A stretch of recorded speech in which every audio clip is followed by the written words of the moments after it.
Todos levantaram as mãos, um após o outro. Minha cunhada Belle ficou lá, como uma juíza, sorrindo como se tudo fosse apenas uma brincadeira divertida. Ela fez a pergunta como se fosse algo casual. Aira deveria ser desconvidada dos eventos de família? As mãos se levantaram. Minha sogra, meu sogro, primos, cônjuges. Todas, menos uma, a do vovô Joe. Fiquei sentada, congelada, com meu filho Luca agarrado a mim. Ele olhou ao redor, confuso. Sua vozinha quebrou o silêncio. Mãe, por que eles estão fazendo isso? Eu não respondi, apenas sorri, mesmo com os olhos ardendo. Me levantei e disse, obrigada pela refeição. Saímos dali com a dignidade que nos restava. Não revidei, mas, na semana seguinte, cada um deles recebeu uma carta de um escritório de advocacia. Dentro, algo que os calou completamente. Os domingos costumavam ter outro significado. Antes da morte do meu marido, Mika, eram cheios de risos e barulho. Crianças correndo descalças pelo quintal. O cheiro de pão de alho assando no forno. O vovô Joe tocando música country antiga no seu alto-falante portátil, enquanto Belle tentava convencê-lo a abaixar o volume. Depois do acidente de Mika, os domingos se tornaram o silêncio mais alto que já conheci. No começo, todos foram gentis. Jantares apareciam na minha porta. Belle vinha com caçarolas compradas e abraços perfumados com sua lavanda favorita. Meus sogros, Carol e Robert, insistiam para eu continuar perto da família. Mas, com o tempo, a simpatia foi diminuindo. As mensagens ficaram curtas. As ligações cessaram. Os convites desapareceram. Nunca discuti com ninguém. Nunca exigi nada. Nunca causei cenas. Simplesmente parei de ser útil. E foi então que percebi, eu nunca tinha sido aceita como parte da família. Era apenas a esposa de Mika. Sem ele, eu era um lembrete do que perderam, ou talvez do que não queriam encarar. Mas Luca nunca deixou de perguntar. Ele tinha apenas 7 anos quando o pai morreu. Agora, com 10, ainda carregava o sorriso de Mika, suas covinhas e aquele jeito calmo de observar o mundo. Mãe, ele perguntou uma vez, por que a vovó nunca mais liga pra gente? Respondi, talvez estejam ocupados, talvez não saibam como falar sobre o papai. Ele assentiu, mas eu vi a tristeza se instalar em seu pequeno peito. Ele sentia falta deles de um jeito que eu não podia consertar. E por ele, eu decidi tentar de novo. Então, quando Belle me mandou uma mensagem do nada numa quinta-feira, jantar em família, domingo, seria bom ver você e o Luca. Eu congelei. Li a mensagem 5 vezes, parecia uma armadilha. Mas o rosto de Luca se iluminou quando contei para ele. E isso foi o suficiente. Chegamos 10 minutos mais cedo. A casa estava impecável. Sem um brinquedo fora do lugar, parecia capa de revista. Belle nos recebeu na porta, cheia de sorrisos e abraços. Você está ótima, ela disse, roçando a bochecha na minha. Ela cheirava a lavanda, e a controle. Luca correu para dentro para brincar. Eu fui atrás, mais devagar, observando tudo. Carol mal olhou para mim quando entrei na cozinha. Ela cortava limões pro chá gelado, fingindo que não tinha interrompido uma conversa assim que me viu. Robert me cumprimentou com um aceno de cabeça da sala, os olhos já de volta ao jogo na TV. Ninguém disse que estava feliz em nos ver.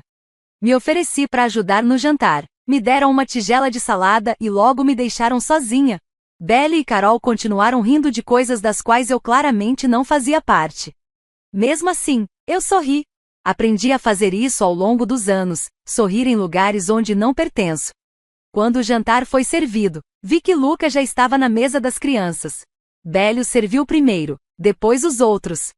Quando chegou minha vez, precisei me esticar para alcançar os pratos. Coisas pequenas, mas que, somadas, pesavam. Conversas zumbiam ao meu redor, promoções, escola, férias. Ninguém perguntou como Luca estava. Ninguém perguntou como eu estava. Era como se fossemos convidados numa festa para a qual nunca fomos oficialmente convidados. O único gesto caloroso veio do vovô Joe. Ele se movia devagar agora, apoiado numa bengala. Mas sua presença era tão firme como sempre. Ele se sentou ao meu lado e me passou o pão. Fico feliz que você tenha vindo, ele disse baixinho. Luca precisa saber que ainda pertence. E você também, mesmo que eles ainda não saibam disso. Engoli o nó na garganta. Ele sempre teve esse dom de dizer exatamente o que eu precisava ouvir, exatamente quando eu mais precisava. Olhei para Luca. Ele estava rindo com o primo Levi, o prato cheio de comida, os olhos cheios de esperança. Ele não via o que eu via. Não sentia a mudança no ar quando eu entrava em uma sala. Ainda era uma criança. Acreditava no melhor das pessoas. E eu não queria tirar isso dele. Então eu sorri. Fiquei em silêncio. E me convenci de que conseguiria aguentar só aquele jantar. Mas o que aconteceu em seguida rasgaria aquele silêncio. E exporia tudo que eu tentei tanto ignorar. Aconteceu depois da sobremesa. Ainda estávamos sentados à longa mesa de jantar. Pratos com migalhas espalhados, copos meio cheios. As crianças tinham corrido para o porão. E por um momento, achei que talvez eu tivesse sobrevivido à noite. Que tudo ia acabar ali, sem danos. Foi quando Belly se levantou. Ela bateu com a colher no copo, fazendo aquele som claro e incômodo. Todos se viraram para ela, como se estivessem esperando por um anúncio. Achei que fosse dar alguma notícia, talvez algo da família. Me endireitei na cadeira, forçando um sorriso. Então ela disse: acho que precisamos conversar sobre a tensão nesta família. Ela falou como se estivesse fazendo um favor a todos. Um suspiro dramático, um olhar para o marido, buscando apoio. Depois, olhou em volta da mesa com uma expressão cuidadosamente ensaiada de preocupação. Eu sei que não sou a única a sentir isso. Essa sensação de estranheza. E acho que precisamos ser honestos sobre de onde ela vem. Eu não entendi de cara. Ninguém olhou diretamente para mim, mas eu senti. Senti mesmo assim. Meu peito apertou. Não estou tentando causar drama, ela continuou. Mas acho que é justo dizer que as coisas não são mais as mesmas desde que a Aira entrou para a família. Foi a primeira vez que ela disse meu nome naquela noite. Como se eu fosse o elefante na sala. Como se eu não estivesse ali, ouvindo cada palavra. Não estou dizendo que você não passou por muita coisa, ela acrescentou, agora olhando diretamente para mim. Todos nós lamentamos a perda do Mika, todos nós o amávamos. Mas também tivemos que seguir em frente. E acho que alguns de nós se sentem como se estivessem sempre pisando em ovos. Alguns de nós. Olhei ao redor.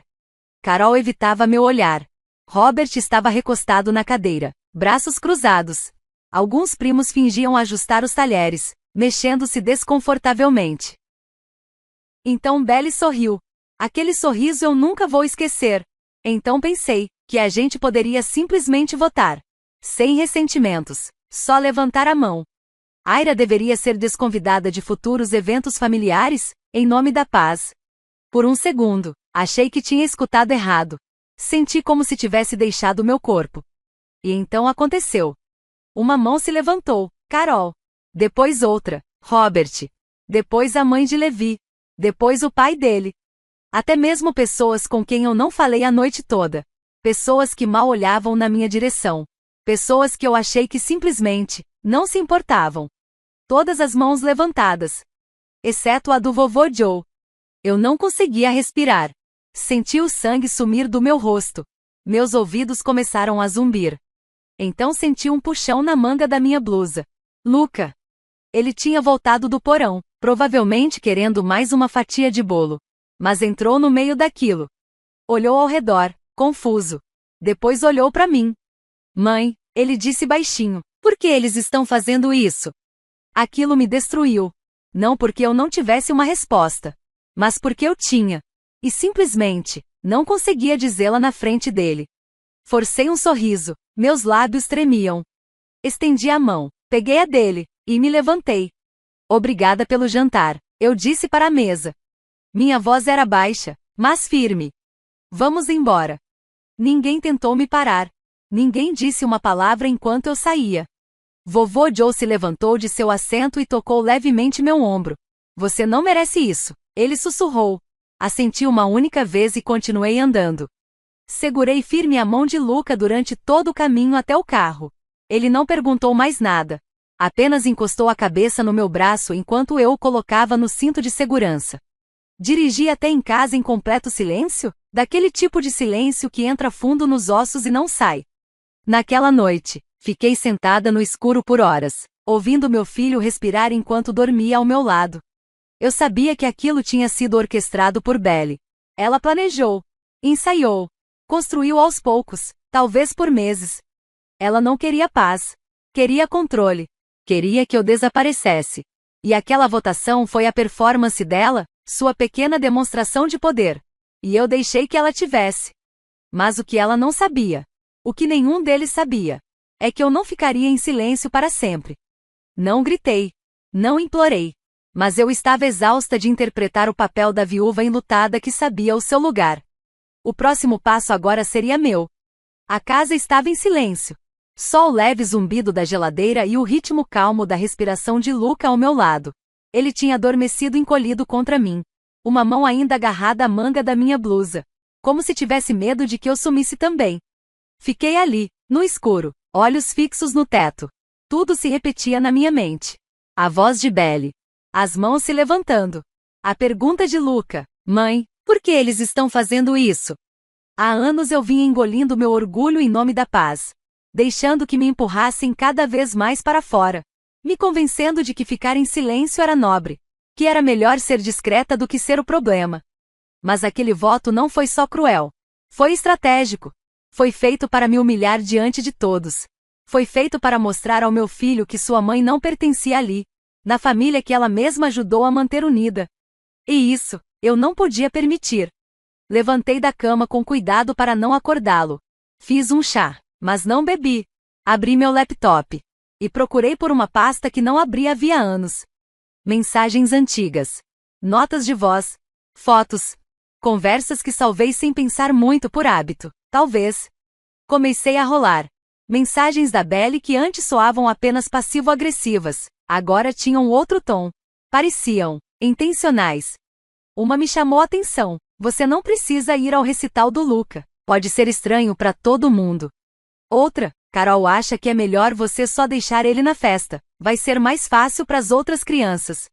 Foi então que percebi, o afastamento não tinha começado ontem. Estava ali fazia tempo. Organizado. Deliberado. Mensagem por mensagem. Me apagando, uma sugestão educada de cada vez. Abri o aplicativo de notas. Comecei a escrever. Listei tudo. Cada exclusão das decisões familiares. Cada comentário sussurrado sobre minha maternidade. O voto. Lembrei de como Belly costumava dizer, todos nós nos sentimos um pouco desconfortáveis perto de você. Ou, você é tão sensível. Aquilo me atingiu. Não era apenas pessoal. Era um padrão. E um padrão pode ser contestado legalmente.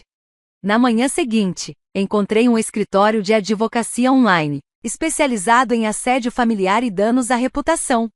Enviei uma solicitação de consulta. Em menos de 24 horas, eu estava conversando com uma advogada chamada Danica Rhodes. Serena, afiada. Não piscou nenhuma vez enquanto eu contava tudo. Eles não acham que você vai reagir, ela disse. Eles não esperam, eu respondi. Mas eu não estou fazendo isso por mim, estou fazendo isso pelo meu filho. Danica analisou as mensagens. Ouvi um áudio que eu nem sabia que existia, gravado sem querer nos Sartvates do Luca. Que eu havia esquecido que podia registrar voz. Tinha captado quase tudo daquela noite. A voz de Belly propondo a votação. O silêncio pesado. O momento em que meu nome foi citado. Palavra por palavra, a forma como ela disse. Ela está fraca demais para revidar, de qualquer jeito. Danica se recostou na cadeira. Vamos redigir uma notificação extrajudicial com cessação e desistência, disse ela. Mas vamos anexar a documentação. Porque isso não é só sobre sentimentos feridos. É sobre um dano calculado. Exclusão de uma criança. Manipulação emocional de um menor. Soltei o ar. Pela primeira vez em anos. Eu não me senti impotente. Discutimos os próximos passos. Como restringir formalmente o acesso a Luca por parte de familiares que criaram um ambiente emocional inseguro. Não era uma briga por guarda. Era um aviso. 2 dias depois, a equipe de Danica enviou a carta. Cada membro da família recebeu sua cópia, devidamente lacrada. Não foi barulhento. Não foi dramático. Mas caiu como um trovão. De repente, todas as pessoas que votaram para me excluir ficaram em silêncio absoluto. As cartas chegaram na manhã de quinta-feira. Cada uma assinada, selada e carimbada com o nome do escritório Kim Direito de Família, endereçada individualmente a cada adulto que levantou a mão naquela noite. Não contei a ninguém que elas estavam vindo. Não postei nada online. Não mandei avisos, nem indiretas. Segui meu dia como de costume. Preparei o café da manhã. Separei o lanche do Luca. Levei ele para a escola. Mas havia algo diferente dentro de mim. Uma calma estranha. Como se eu soubesse, com clareza serena, que algo irreversível havia sido colocado em movimento. Ao meio-dia, começaram as ligações. Primeiro, uma chamada perdida da Carol. Depois, 2 mensagens do Robert. Precisamos conversar. Isso já foi longe demais. Eu não respondi.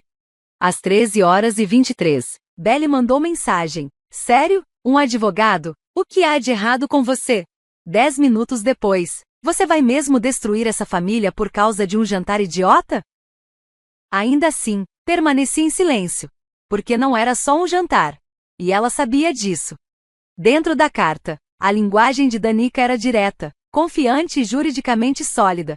Ela detalhava um padrão claro: exclusão direcionada, manipulação emocional e humilhação deliberada na frente de uma criança.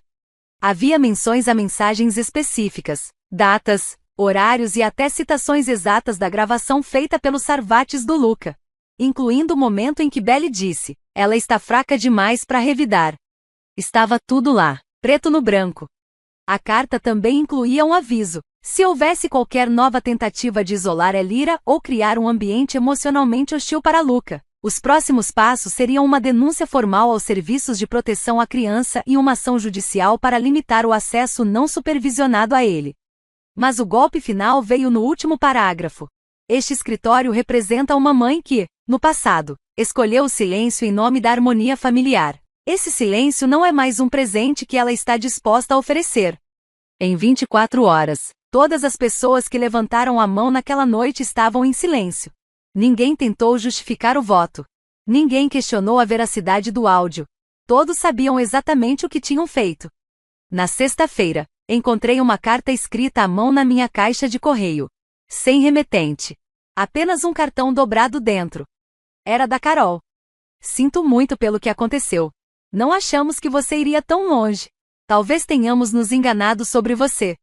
Li uma vez e guardei na gaveta, ao lado da minha aliança de casamento. Pouco depois, vovô Joe me ligou. Seu advogado fez todo mundo ter um mini infarto. Ele disse, rindo baixinho. Brielle tá mais quieta que rato em porão. Ela merecia coisa pior. Respondi. Ela merece mesmo. Ele concordou. Mas ainda assim, tô orgulhoso de você. No fim de semana, Luca me perguntou se voltaríamos para a casa deles algum dia. Olhei para ele, aquele menino doce e valente que testemunhou mais crueldade numa única noite do que muitos adultos veem em anos. Não, meu amor, respondi, não por enquanto. Ele assentiu. E então sorriu, tudo bem, a gente pode ir à praia? Podemos sim, respondi. A praia parece perfeita. Já se passaram 3 meses desde o envio das cartas. Ninguém tentou marcar nova votação. Ninguém nos chamou de volta. Ninguém se desculpou, pelo menos, não pessoalmente. O silêncio não só permaneceu. Ele ficou mais alto. Mas, pela primeira vez em muitos anos, eu me sinto livre. Não acordo mais com medo de notificações. Não fico mais me perguntando o que fiz de errado. Não me preparo mentalmente para olhares frios ou comentários disfarçados de sinceridade. Não preciso mais entrar numa sala e me encolher. Mais importante, Luca está bem. Mais do que bem. Ele não pergunta mais pelos primos. Parou de verificar a caixa de correio em busca de cartões de aniversário que nunca chegaram.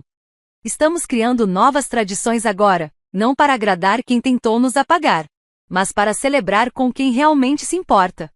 Todo domingo de manhã, compramos donuts e caminhamos pela trilha do lago atrás do nosso apartamento. Luca leva o caderno de desenhos. Eu levo meu café. Sentamos no banco onde o Mika costumava levá-lo quando ele era pequeno. Falamos sobre desenhos animados, a escola, o espaço, o que ele quiser. Sem tensão. Sem máscaras.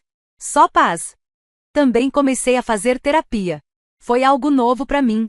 Antes, eu achava que terapia era coisa para quem não sabia se controlar. Hoje, sei que é para quem tem se controlado demais. Mas não quer mais sangrar em silêncio. Minha terapeuta me ajudou a dar nome ao que aconteceu naquela noite. Não foi só exclusão. Foi abuso emocional. Manipulação e aquele tipo de intimidação que os adultos disfarçam com sorrisos e jantares. Ela me ajudou a entender que eu não era louca, nem exagerada. Que aquele voto não foi uma traição repentina, foi apenas o ato final de um padrão antigo, constante e silencioso de desrespeito. Essa clareza curou algo dentro de mim que eu nem sabia que estava quebrado. E ainda assim, eu não sinto mais raiva. Não acordo mais desejando que eles sintam o que me fizeram sentir. Essa é a parte sobre a qual ninguém fala, como a cura transforma a vingança em algo sem sentido. Eu nunca quis destruir a vida de ninguém. Eu só queria que meu filho tivesse uma mãe que soubesse mostrar a ele o que é força de verdade. Força não é gritar em volta de uma mesa cheia de pessoas que já tomaram sua decisão. Força é se levantar, sair da sala e ainda assim ser respeitada quando a porta se fecha atrás de você. Alguns podem dizer, você exagerou, era só um voto. Mas se você já sentou em silêncio numa sala cheia de pessoas que fingem que você não existe, então você sabe o quão alto esse silêncio pode ser. Eu não tomei medidas legais para fazer cena. Fiz para estabelecer um limite que palavras já não conseguiam mais sustentar. A verdade é que eu dei a eles anos de gentileza e compreensão. Dei todas as oportunidades para me tratarem como um ser humano, como a mãe do neto deles. Eles retribuíram com crueldade mascarada de civilidade. Contavam com o meu silêncio, porque confundiram silêncio com fraqueza. Eles estavam errados. Também aprendi outra coisa. Família não é sagrada só porque leva o mesmo sobrenome. Sangue não dá a ninguém o direito de te ferir. DNA não justifica abuso emocional. E lealdade não exige que você tolere dor. Família de verdade é construída. É escolhida. É conquistada. O vovô Joe ainda vem todo sábado. Ele e Luca jogam xadrez, mal, e comem biscoitos doces que ele traz da padaria da esquina. Ele nunca fala dos outros. E eu nunca pergunto. Semana passada, Luca me perguntou, você acha que eles sentem nossa falta? Eu pausei. Talvez, respondi, mas sentir falta de alguém não significa que você o tratou bem. Ele assentiu e voltou a colorir. Ele está crescendo com mais sabedoria do que muitos adultos. Hoje, entendo que minha história não é sobre ser excluída. É sobre ter ido embora. E perceber que eu não perdi uma família, eu escapei de uma. Agora, estamos construindo algo novo. Não maior, não mais alto, mas mais gentil, mais seguro, e inteiramente nosso. Se essa história tocou você, se você já foi o calado na sala, o subestimado, aquele que escolheu a paz ao invés da vingança, espero que isso tenha te dado um pouco de força. Às vezes, ir embora não é fraqueza, é o tipo mais alto de poder que existe. Se você se conectou com essa jornada, curta o vídeo, compartilhe com alguém que precisa ouvir isso, e deixe um comentário. Você já precisou se afastar da sua família para proteger a sua paz? E se quiser mais histórias reais como essa, histórias sobre força, cura e reencontro com a própria voz, inscreva-se no canal. Seu apoio nos ajuda a continuar contando histórias que importam. Obrigado por estar aqui. A verdade é que a gente não precisa de uma sala cheia de gente para pertencer. Só precisamos de um lugar onde sejamos ouvidos.